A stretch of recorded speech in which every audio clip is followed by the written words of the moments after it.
Hi everyone, Quiveen here from the comfort of my kitchen.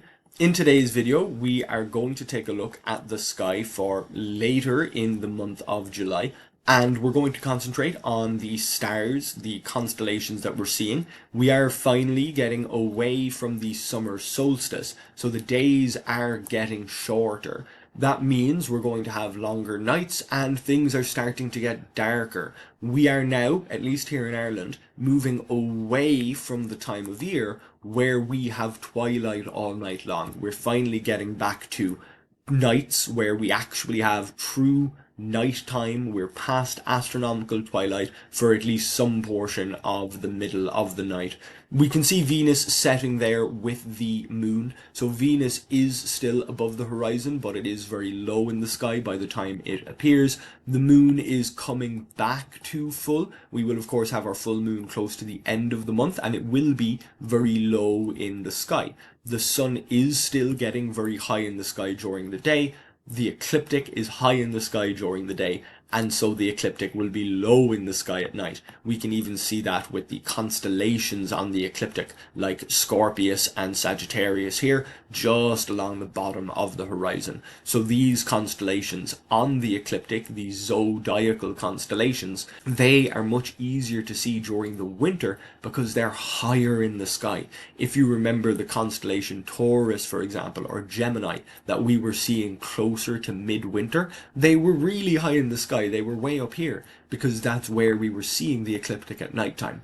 Now, instead, we have the summer triangle higher in the sky, and constellations like Boötes, just up there. We've got Corona Borealis just there, and Hercules just over here.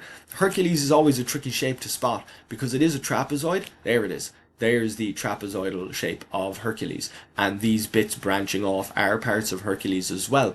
But it is tough to see these details when we're looking at them, firstly in a city sky, and secondly with some light from the sun still in the sky. So here we are through to actual darkness, or very nearly actual darkness. There is still a glow above the northern horizon, even as we come up to our local midnight, where the sun is directly behind the north, instead of our local noon, where the sun is directly in the south. So that extra bit of light, it's still there here this early, even though we are past the middle of the month now.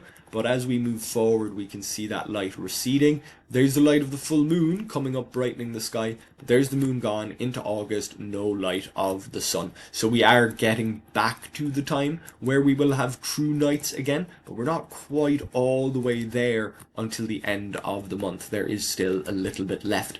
Looking into the north while we're here, we can of course see the plough or the Big Dipper. It's getting down to that low position that it's going to have in autumn as the sun goes down. And we've got Cassiopeia, this kind of W shape, up to the other side. It'll be getting higher in the sky as we move into the future. So we'll take a quick look at that. Here we are into August, and the plough or the Big Dipper is practically at the lowest point of the sky in the north by the time we're through to our local physical midnight. And of course, we're going to be leaving summertime as well as we push a little bit further. I'm still getting, there we go, there is UTC plus 00. So we will be getting into winter time when Ireland uses UTC, the actual universal standard time. We use that during the winter, but during the summer we're an hour ahead due to daylight savings time. As we've now moved a little bit later in the month, there's Saturn. It's already up as we come to pretty much as we come to midnight, but we'll see here as we move back to 12:30, it's just risen at midnight, but it's very low in the sky, and that means it's going to be extincted by the atmosphere. As we approach morning time, it's fairly high in the sky. Because we're seeing it closer to sunrise, we're seeing the angle of the ecliptic a little bit higher. The angle of the ecliptic is a little bit lower as we're coming into sunset. Where we see the ecliptic is due to the angle of the Earth and the way the Earth is tilted, but where we're seeing these planets also depends on their positions in the sky. Where we see the ecliptic is due a lot of the time due to the tilt of the Earth and the way the Earth is tilted, but where we see the planets isn't just to do with where we see the ecliptic, the planets are slightly inclined in their orbits, so they can appear above or below the ecliptic. But there is Saturn and Mars. We will take a closer look at Saturn, simply because it's been a while since we've taken a closer look at Saturn, and Saturn's rings, here we go, they are now looking pretty nice. Of course, all of these moons as well, I zoomed past them pretty quickly, but Saturn's moons, of course, are fantastic. Titan in particular, visible through reasonably small telescopes. We can see that Titan's quite visible there at its furthest from Saturn, going back to its furthest from Saturn again. We can see that kind of twinkling increase. That's because Saturn's lower in the horizon as we move back, so there's more atmosphere involved. As we move forward, it's higher in the sky, so we're getting less of that strange twinkling effect. However, the reason I wanted to take a look at Saturn is because Saturn's rings have been quite thin recently. We can see here as we move back, the rings are looking thinner, but as we're moving forward here, the rings are looking a little bit thicker. So this is good. Saturn has its own tilt, its own little wobble, and the way we see Saturn and how we see its rings does change over time, but it's nice to be able to see Saturn's rings looking wide, because when Saturn's rings are almost edge on, they're very difficult to see. While we're looking at the planets, we'll take a closer look at Mars. We'll quickly zoom back in here. Neptune is out there, not too far from Saturn, and Vesta, one of the larger asteroids, visible out in the direction of Saturn as well.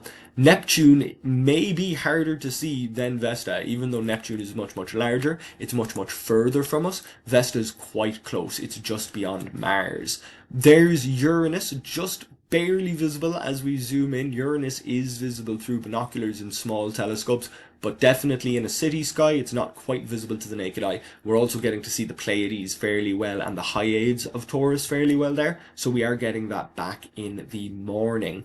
Taking a closer look at Mars, well, it looks like Mars is going between northern winter and southern summer. I'm not sure which direction it's going in, so I'll double check. I haven't checked in a while if Stellarium, oh well, here we go, there is northern summer for sure, and we can see the ice cap getting smaller even as Mars gets closer to us. So I wanted to double check that Stellarium does this accurately. So we can see there pretty much the peak of northern summer. The northern ice cap has more or less disappeared while the southern ice cap has grown. This ice cap is mostly dry ice. It's frozen carbon dioxide. Carbon dioxide makes up a lot of Mars's very thin atmosphere. So there we are, pretty much Mars's equinox. And moving into southern summer, the southern ice cap gets smaller. Now we'll have to zoom in because Mars is further from us, but we can see the southern ice cap looking much smaller there.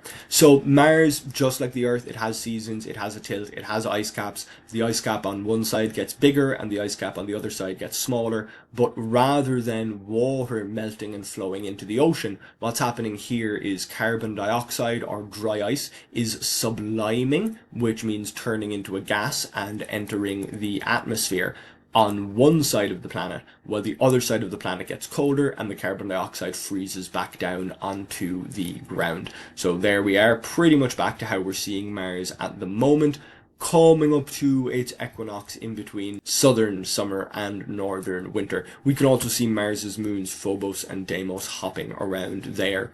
So that's Mars. It's always nice to take a closer look at the planets, and Mars in particular is an interesting one. It's a close neighbor of ours. While we're looking out here, I believe there was the signs of a comet. There we go, 78P Gehrels, discovered in 2026, so this must be a fairly new one, or else no, it was discovered in 1973. It says 2026, and yet the epoch date is apparently 2025. It's pretty faint, it's only 13th magnitude. Taking a look here, not seeing much of a tail. Given that it's twice as far from the sun as we are, I wouldn't expect to, but that is another comet, I guess, that's moving its way in our direction. Just as we finish up, we'll come back to sunset.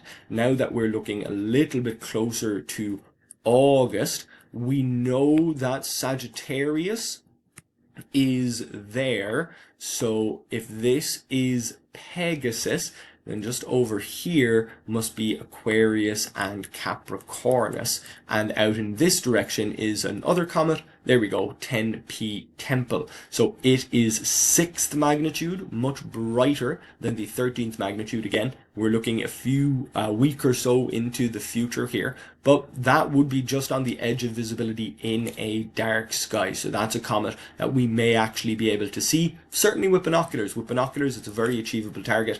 It is, however, quite low in the sky, so that might make things difficult. So that's just a quick look at some of the things that are coming up as we get to the end of the month, before we get into the very exciting month of August with a solar eclipse and the Pleiades meteor shower and other interesting things. I know I said I would concentrate mostly on the constellations, and I did end up taking a close look at 2 planets, but they are interesting things that we're getting to see in the morning sky. Venus, we're just about glancing or catching a glimpse of there in the evening sky, quite low. So I hope you enjoyed this video. If you did, please do like it. If you enjoy this kind of content, then please subscribe to my YouTube channel. And if you would like to read this information, you can do so on my website, queevinscontent.ie. Thank you very much for watching, and hopefully I'll see you back here next time.